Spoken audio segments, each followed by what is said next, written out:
Rahayu, Rahayu, Rahayu. Salam jumpa dengan saya, Juru Gede Panji. Dalam video saya kali ini, di akhir tahun ini, pada video saya yang sebelumnya, saya menyoroti banyak hal.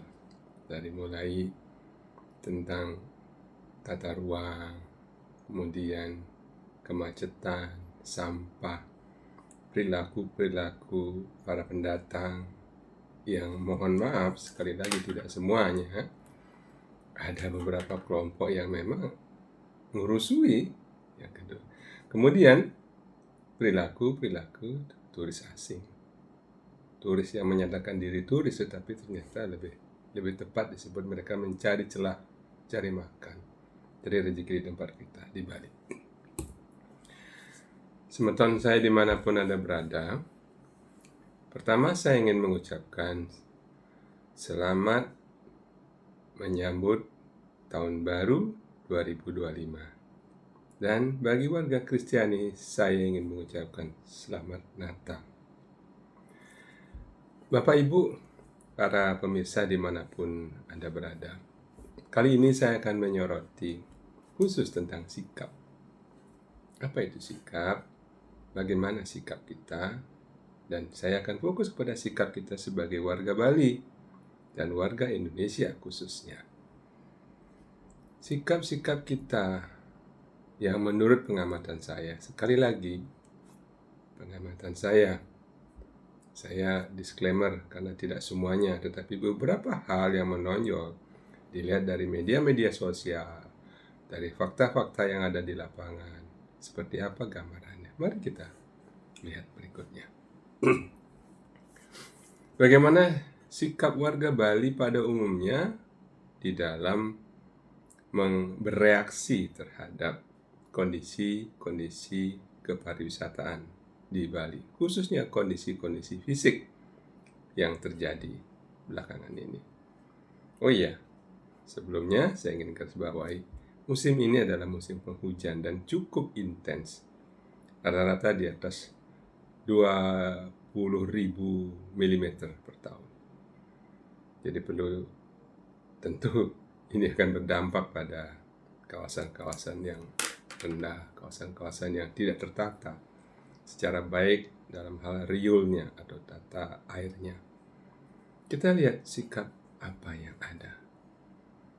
Ada yang masih ingat tahun 1994, pariwisata yang tadinya berbasis kepada community based development atau pembangunan masyarakat di sana, pelakunya adalah masyarakat setempat, kemudian aset-asetnya juga masyarakat setempat, kemudian juga manajemennya juga masyarakat setempat, di mana para turis itu masih bersikap seperti layaknya seorang pelancong. Mereka ingin mengeksplor seluruh aspek kehidupan Bali tanpa bermaksud turut campur. Itu keadaan sebelum tahun 1994. Lalu kemudian datanglah kebijakan-kebijakan berupa peraturan pemerintah, peraturan menteri yang merubah tatanan. Yang tadinya pariwisata ini atau tourism ini merupakan bagian dari keseharian masyarakat Bali, berubah menjadi industri. Seperti kita ketahui bahwa industri ini tentu akan mendatangkan investasi. Investasi akan mendatangkan investor. Dalam tatanan industri, maka di situ ada perhitungan cash flow, untung rugi, neraca, dan lain sebagainya. Yang tadinya itu merupakan satu gambaran kehidupan keseharian warga Bali berubah menjadi, nah di sini persoalannya, apakah orang Bali atau warga Bali ini menjadi pemain utamanya ataukah hanya pelengkap penderitanya? Mari kita lihat selanjutnya. Kemudian dikembangkanlah kawasan-kawasan wisata, desa-desa yang tadinya berkembang dengan normal dengan alami berubah menjadi desa wisata. Desa yang dikembangkan untuk tujuan wisata. Mulailah sikap-sikap perubahan-perubahan kesadaran yang ada. Di situ saya melihat masyarakat Bali adalah masyarakat primordial agrobisnis, agriculture. Jadi masyarakat yang secara turun-temurun, mereka itu adalah petani. Dekat hidupnya dengan trihita karana, unsur alam, air, tanaman, binatang peliharaan, hewan peliharaan, potensi-potensi yang ada, parahyangan, berubah total. Sedikit demi sedikit, bukan total dalam arti seketika, pelan namun pasti. Apa yang menyebabkan demikian? Masyarakat memandang ini adalah alternatif lain yang lebih instan dalam menghasilkan kalori. Apa itu kalori? Kalori adalah kebutuhan yang menunjang kehidupan masyarakatnya untuk bisa hidup, untuk bisa melanjutkan kehidupan selama mungkin. Itu anggapan di awalnya. Tanpa berpikir panjang, lalu kemudian hanya dalam hitungan 10 tahun atau 1 dekade, di awal tahun 2000-an, hampir semua cara berpikir warga Bali adalah cara warga berpikir seperti industri, namun bukan menjadi pemiliknya. Investasi masuk sedemikian rupa, investor masuk sedemikian rupa, membawa kebijakan-kebijakannya, membawa aturan-aturannya. Tidak jarang aturan tersebut menyisihkan atau memarginalkan warga setempat. Justru mereka lebih banyak membangun di Bali, bukan membangun Bali. Dan hingga kini apa yang terjadi? Pariwisata yang tadinya seharusnya menjadi untuk Bali, untuk, oleh, dan kepada Bali, untuk, oleh, dari, dan Bali, tetapi apa yang terjadi? Justru Bali untuk pariwisata. Segala hal menyangkut tentang adat, budaya, dan lain sebagainya dibuat, disetel sedemikian rupa menjadi bagian dari mesin besar yang namanya industri. Banyak calo lahir, banyak komisioner yang lahir. Punya tanah sedikit dijual lalu kemudian jadikan DP buat beli kendaraan. Ompreng jadi pariwisata. Apakah pekerjaan-pekerjaan lamanya tidak memberikan harapan? Pertanian kah? Perkebunan? Kemudian menjadi peternak, nelayan? Memberikan sebetulnya. Namun arah kebijakan pemerintah baik di pusat maupun di daerah hampir tidak ada berpihak kepada hal-hal seperti itu. Apakah ini kita menyadari hal ini telah berubah? Apakah warga Bali menyadari bahwa dirinya telah berubah? Tercerabut dari entitasnya, tercerabut dari akar-akarnya menjadi insan-insan, bagian dari mesin-mesin, roda-roda mesin pariwisata, roda-roda mesin ekonomi dalam jangka panjang. Kita lihat 19.000 triliun total investasi yang ada di Bali. Berapa persen sih yang dimiliki oleh warga Bali?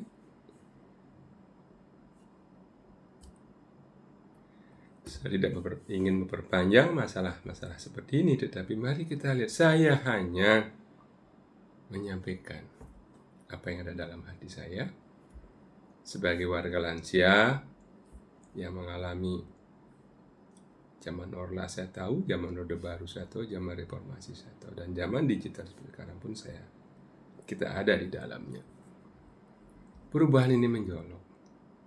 Bagi generasi muda, khususnya di Bali, tolonglah raih pencapaian-pencapaian Anda melalui sains. Sekali lagi, sains, keilmuan, dan teknologi.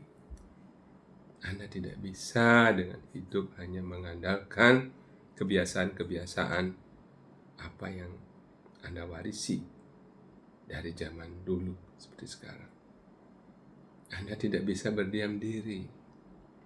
Tambahkan referensi Anda, tambahkan keilmuan Anda, tambahkan kecerdasan sosial dan kecerdasan lainnya. Jadilah orang yang memang memiliki.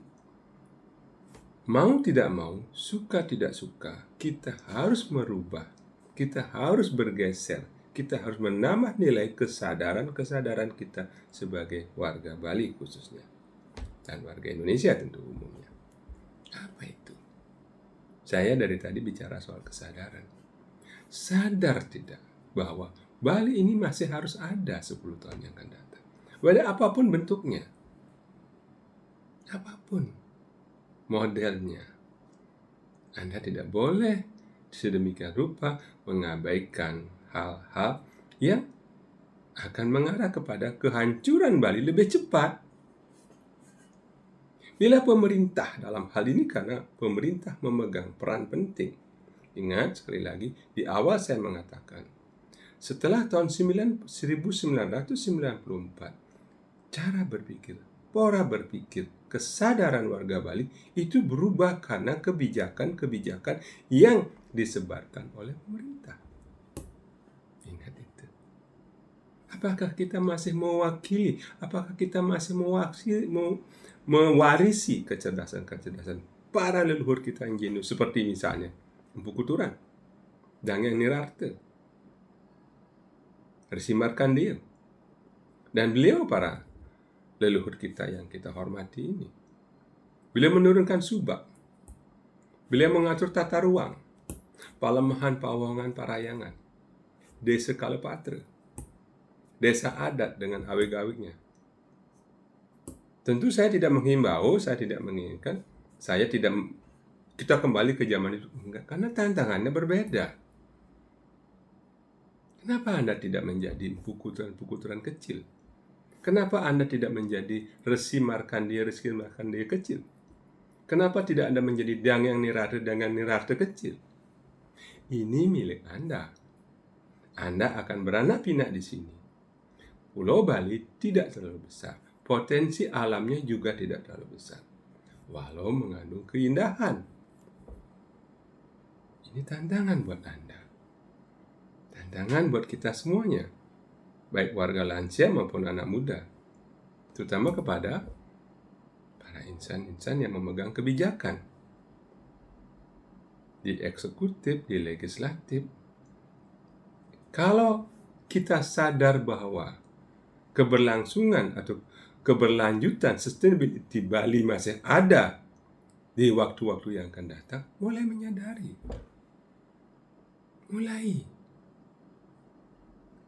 ingat, alam tidak akan menolong Anda. Ingat, entitas-entitas lain yang orientasinya hanya pada bisnis semata tidak akan menolong lain. Lihat keadaan sekitar Anda. Siapa yang wajib memelihara kondisi Bali agar mungkin anak cucu Anda atau cicit saya barangkali nanti masih bisa menikmati kondisi Bali seperti ini? Ya Anda sendiri. Anda sendiri, wahai generasi muda. Kita semuanya yang masih hidup dan bernapas di Pulau Bali ini. Tolong jangan cuek. Dalam video-video sebelumnya saya selalu menyebut kata pemerintah. Tetapi sejak 2007 saya sudah menyampaikan beberapa hal tentang masalah dampak sosial, bencana-bencana sosial yang akan ada terhadap Bali, terhadap lingkungan Bali. Bagaimana nanti masyarakat Bali berubah yang tadinya guyup segala seguluk sebayan take, outkeller ketok semprong segala seguluk sebayan take, berubah menjadi persaingan. Bahkan tidak jarang berita terakhir, orang lain berkonflik di Bali, mengerahkan preman untuk merebutin tanah, merebutin aset-aset milik orang Bali. yang tentunya sudah dijual. Tahun 94 sebelumnya belum pernah terdengar hal-hal peristiwa seperti ini di Bali. Itu tentang sikap warga Bali. Lalu kemudian bagaimana kesadaran warga Bali terhadap potensi mitigasi di masa yang akan datang terhadap apa yang kemungkinan bakal terjadi. Saya tidak menggurui, saya tidak sedang memberi ceramah, atau saya tidak sedang memberi kuliah. Apakah Bali ini nanti berubah? Pasti. Apakah Bali ini bertambah baik? Saya tidak tahu. Baik dan buruk itu sangat subjektif. Pertanyaannya adalah, kembali lagi, sumber ekonomi Bali itu bersumber kepada budaya, adat istiadat, dan agamanya. Perilaku manusia Bali, warga Bali, didasari oleh hal-hal tadi itu. Sekarang zaman digital, para pemirsa dimanapun yang Anda berada yang sangat saya cintai, digitalisasi itu penting. Pengaruh medsos atau gawai gadget yang Anda pegang itu 65% menurut riset. Menurut riset di sebuah negara di ASEAN, bahwa perilaku hidup, kesadaran hidup manusia pada umumnya 65% dipengaruhi oleh gawai yang terlink atau tersangkut di dalam ke-onlinean. Saat ini sudah tidak ada lagi koran fisik, sangat jarang. Bila dulu masih ada koran atau majalah, ya kita masih bisa berpedoman kepada berita-berita yang ditulis oleh para wartawannya, para medianya. Sekarang, dengan gawai dalam genggaman Anda bisa tahu apa saja. Ada miliaran informasi setiap detik ada di gawai Anda melalui search engine. Namun, sekali lagi saya katakan, ini pun tidak semua bisa bermanfaat bagi kita semua, bagi kita sendiri, khususnya Bali. Di satu sisi ada media yang mengatakan, don't visit Bali, do not visit Bali. Di satu sisi, mari kunjungi Bali, let's visit Bali. Semua bersumber dari media yang kita tidak pernah tahu benar atau tidak. Pertanyaannya adalah, bagaimana kita sebagai warga Bali memilih sumber-sumber informasi akurat, sumber-sumber informasi fakta, sumber-sumber informasi berbasis pada data. Itu yang terpenting. Itu yang menjadi kuncinya. Hidup di zaman sekarang sangat kompleks. Tidak semudah seperti hidup di tahun-tahun sebelum ada internet. Sebelum tahun 70 misalnya, sebelum tahun 80, 1980-an misalnya. Sumber itu bersumber dari mono resources. Sekarang berbagai macam. Mana hoax, mana fakta, sudah tidak bisa dibuktikan. Tergantung sekali lagi kembali kemana? Kepada kesadaran diri kita. Kesadaran diri untuk mencari informasi, untuk men-search informasi, untuk menggali informasi. Kalau Anda suka makanan misalnya, klik jenis makanan, besoknya akan dibanjiri dengan informasi-informasi itu. Kalau Anda mengklik soal lingkungan, Anda akan dibanjiri dengan hal-hal yang berbau lingkungan. Kalau Anda suka tentang investasi, maka gawai Anda akan dibanjiri oleh hal-hal yang bersifat investasi itu. Apakah semua informasi itu baik? Belum tentu. Perlu kesadaran dalam diri. Ada kesadaran individual, ada kesadaran kolektif. bagi mereka yang punya perkumpulan, punya wadah, punya asosiasi, punya tempat-tempat bernaung dalam bentuk organisasi, sangat diperlukan. Anda memilah informasi-informasi yang ada. Tujuannya apa? Agar Bali bisa bertahan selama yang kita inginkan. Warga Bali sudah tercebur ke dalam entitas industri yang bernama pariwisata. Tidak punya pilihan lain. Sekali lagi, warga Bali dihadapkan kepada tidak punya pilihan lain. Harus hidup di bawah mesin-mesin bayang-bayang industri yang namanya pariwisata. Is that good or bad? Bagi mereka yang mendapat keuntungan, tentu ini hal yang baik. Apakah warga Bali sudah menikmati semuanya? Apakah warga Bali sudah mencapai tingkat kebahagiaannya dengan pola industri, dengan pola seperti ini? Kita tanyakan pada diri kita masing-masing. Apakah Anda happy menyaksikan setiap saat Anda keluar mobil di daerah Sarbagita, di wilayah Sarbagita? Setiap kali Anda keluar naik kendaraan, Anda dihadapkan dengan macet. Anda dihadapkan dengan jamming, Anda dihadapkan dengan suara bising klakson. Apakah Anda berbahagia ketika Anda musim hujan, banjir di mana-mana? Bahkan ada statement pejabat mengatakan bahwa itu hanya genangan air. Bisa saja. Kan Anda yang memilih orang-orang tersebut untuk menjadi pemimpin Anda. Termasuk saya juga. Mari kita tertawakan diri kita sebentar. Karena kedewasaan adalah ketika Anda bisa menertawakan diri Anda. Bisa menertawakan kekonyolan-kekonyolan Anda. Dalam hal apa? Dalam hal pilihan politik Anda. Dalam hal pilihan ekonomi Anda. Dalam hal pilihan sosial Anda. Mari. Mari. Bagaimana kita mempertajam naluri kesadaran kita? Kesadaran adalah awal dari terjadinya konsekuensi atau pahala karma atau karma phala.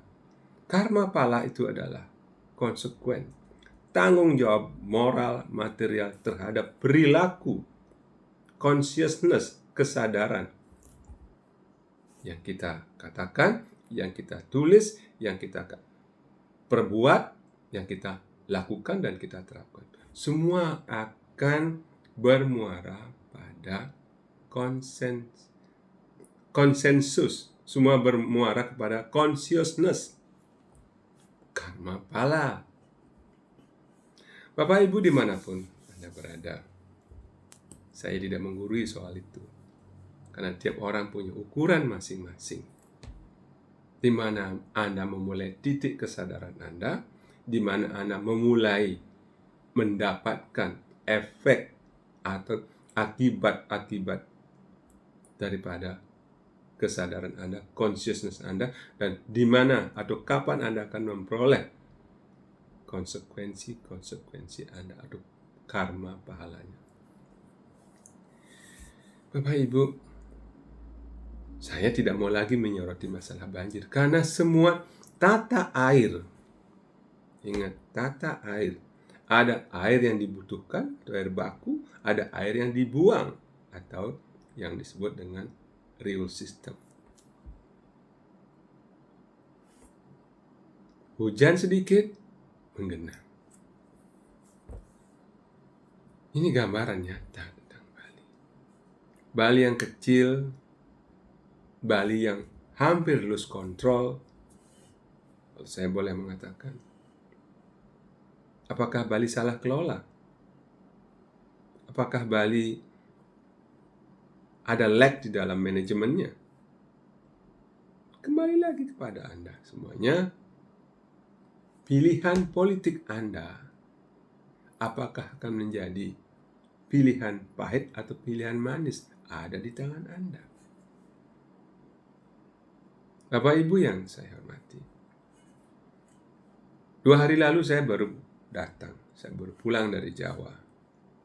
Perjalanan darat incognito selama 1 minggu. Bagaimana kondisi tempat penyeberangan di bagian belahan Bali itu. Saat ini Bali sudah bertambah jumlah penghuninya. Ya, rata-rata memang mereka saudara-saudara kita dari tempat lain, dari wilayah lain adalah mencari rezeki. Kembali ke awal, rezeki yang bisa diperoleh dengan cara shortcut, lebih cepat. Jasa. Apakah ini dilarang? Tentu tidak. Tentu tidak. Kita tidak bisa melarang. Kita tidak bisa mengabaikan hal ini. Itu hak mereka. Itu hak saudara-saudara kita. Pertanyaannya adalah, pemerintah, unsur-unsur pemerintahan di daerah di mana asal warga tersebut, apakah mereka menyadari? Apakah mereka telah bekerja dengan baik? Memberikan harapan-harapan, peluang-peluang hidup untuk warganya, sehingga tidak harus melakukan migrasi. Sebentar lagi, salah seorang pejabat kita mengatakan bahwa Bali bukan over tourism. Memang betul. Bali mengalami over concentrate. Ya. Cobalah Anda jalan bagian timur Bali, bagian utara Bali, bagian tengah. Tidak sepadat dan tidak seramai di Bali bagian Starbagita ini. Artinya apa? Lalu siapa yang bertanggung jawab hal ini? Saya akan mengatakan bahwa pemilik kebijakanlah, pemangku kebijakanlah yang punya tanggung jawab. Kenapa? Kita hidup di bawah bayang-bayang yang namanya peraturan, perundangan. Norma-norma positif ini menjadi landasan hidup kita di Bali. Apakah mereka menyusun norma-norma yang dalam bentuk peraturan perundangan itu menanyakan dulu terhadap warga Bali? Saya tidak tahu. Kesadaran apa yang timbul di dalam diri kita sebagai warga Bali? Media sosial ini adalah sarana untuk berbicara, sarana untuk membahas, sarana untuk berdiskusi. Terima kasih kepada teman-teman, kepada saudara-saudara, pada video saya yang sebelumnya banyak yang mendukung. Tapi ada juga tapi tidak banyak. Yang bahkan mencela upaya saya, dikatakan saya mengadu domba. Bahkan yang bertanya bahwa Anda mau kemana sih? Dengan menanyakan Bali kemana. Bali tidak kemana-mana. Iya, Bali tidak kemana-mana. Bali tetap di sini, berada di antara Pulau Jawa dengan Pulau Lombok. Eksistensi Bali bukan hanya keberadaan fisiknya, tetapi bagaimana budaya Bali, adat Bali, apa yang menjadi dasar ekonomi Bali ini bisa mengantarkan warga Bali dan warga-warga lain untuk hidup, untuk melanjutkan kehidupannya lebih panjang, lebih lama seperti yang diinginkan. Bapak Ibu semeton, dimanapun Anda berada, pemirsa channel YouTube Juru Gede Panji, saya ingin mengucapkan bahwa membangkitkan kesadaran kolektivitas, kesadaran individu, kesadaran sosial di era digitalisasi, di era semua serba tersambung secara online, sangat dibutuhkan kesadaran penuh Anda. Mari hiasi medsos ini dengan hal-hal yang edukatif. Kurangi berkata kasar, kalau boleh. Sekali lagi, ada orang yang memang mendapatkan adsense dengan cara membuat hal-hal yang konyol dan itu tertawaan sendiri. Tidak apa-apa, tidak masalah, lakukan. Namun sekali lagi, Sadari bahwa setiap perbuatan, setiap consciousness Anda, setiap kesadaran Anda, setiap perbuatan Anda akan berdampak pada konsekuensi logis Anda. Konsekuensi logis terhadap keturunan Anda, masa depan Anda, termasuk anak cucu Anda. Semeton saya, dimanapun Anda berada, selamat menyambut tahun baru 2025 dengan lebih menitik beratkan pada kesadaran sosial Anda. Sekali lagi, saya hanya mengatakan bahwa Bali tidak memiliki potensi apapun selain sikap Anda, selain adat Anda, selain budaya Anda. Perilaku kita sebagai manusia Bali sangat dibutuhkan.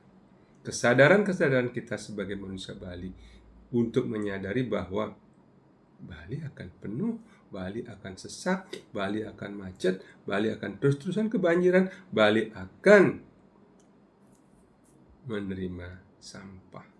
Karena sampah, sekali sampah fisik ya, sampah itu adalah hasil proses dari perilaku manusia.